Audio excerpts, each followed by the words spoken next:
Hey everybody, welcome to the channel. Quick little update video for those of you wanting a progress report on First Build's Cavern. Haven't brought you a report in quite some time, but you know what? Stay tuned because all that's about to change. My name is Eric with Two Guys in a Cooler, and a little over 18 months ago, First Build, the creators of the home nugget ice maker, reached out to me and asked if I would like to help co-create and eventually test a prototype unit of a brand new project they were working on. The idea was simple. Create a mid-size cabinet that could dry cure meat, make cheese, and potentially dry age beef at an affordable price to make these crafts a little more accessible to a wider range of people. Hence the name Cavern. A dry curing chamber that's used to make those delicious cuts of meat like prosciutto, coppa, culatello, bresaola, salami, doubling as a cheese cave. Dry aging beef, that, my friends, is no easy task because a system like that properly built has a lot of different processes going on at the exact same time. And usually those processes are not communicating with each other. You've got temperature, humidification, dehumidification, water management, the regulation of airflow, and the task that First Built had before them was to get all of these wild processes to learn how to communicate with each other.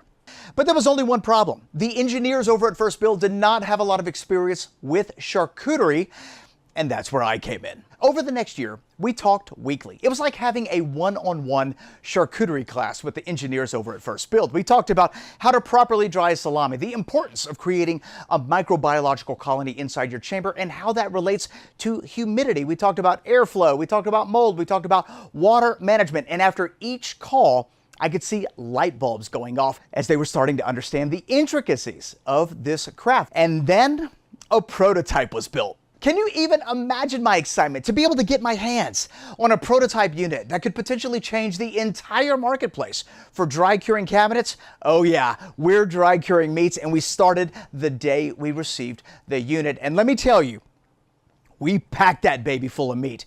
And within 2 weeks, we knew that it was an absolute disaster. Every single thing about it didn't work. The temperature control was wrong. The humidity was non-existent, and the fan placement was the worst I've ever seen on any dry curing cabinet ever. All of the meat that we put into it got ruined, and I gotta be honest, that was a first for me. It was a heartbreaking experience, and can you imagine how they must have felt when I came back with my first status report? Now that was a heavy conversation. And right here, at this moment in time, this is where the work begins. It is not going to be easy. Are you up for the task? That is the challenge. And First Build, presumably shattered by the destruction of Cavern 1.0, takes a completely fresh and innovative look at Cavern 2.0 as they begin to redesign the unit, and we were moving in the right direction. And over the next 8 months, they were making extraordinary headway, addressing each one of the problems that Cavern version 1.0 had, and I was already getting ready to receive Cavern version 2.0. Until out of nowhere, we hit a roadblock: humidity control.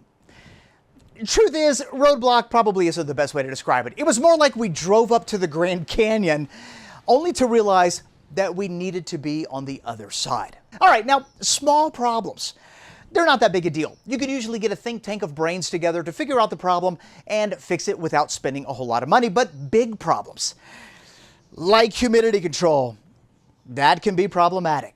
And the more problematic it became, the more Cavern began to take a back seat to other, more important projects. Now, as Cavern sits on the sidelines, broken and alone, incomplete and abandoned, people start to ask questions.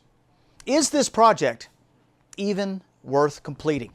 Can we overcome the issue at hand? Are we able to achieve the goals that we originally set?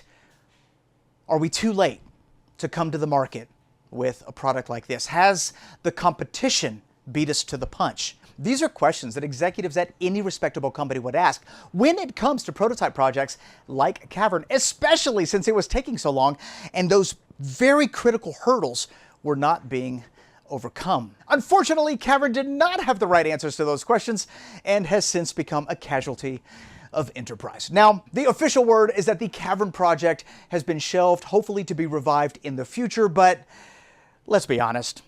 And let's take a moment to properly lay to rest Cavern, the midsize, affordable, dry curing chamber that unfortunately we will not be seeing from first build. There you have it, folks. Cavern is dead. We will no longer be getting updates. It was a fun ride, and that's part of the prototype experience. Sometimes they work, sometimes they don't work, and at the end of the day, we move on. Thanks a lot for watching this video. If you have any questions, drop them in the comment section below. Give me a thumbs up if you like this video, and don't forget to subscribe so that you can become a master Salumist without making all those rookie mistakes.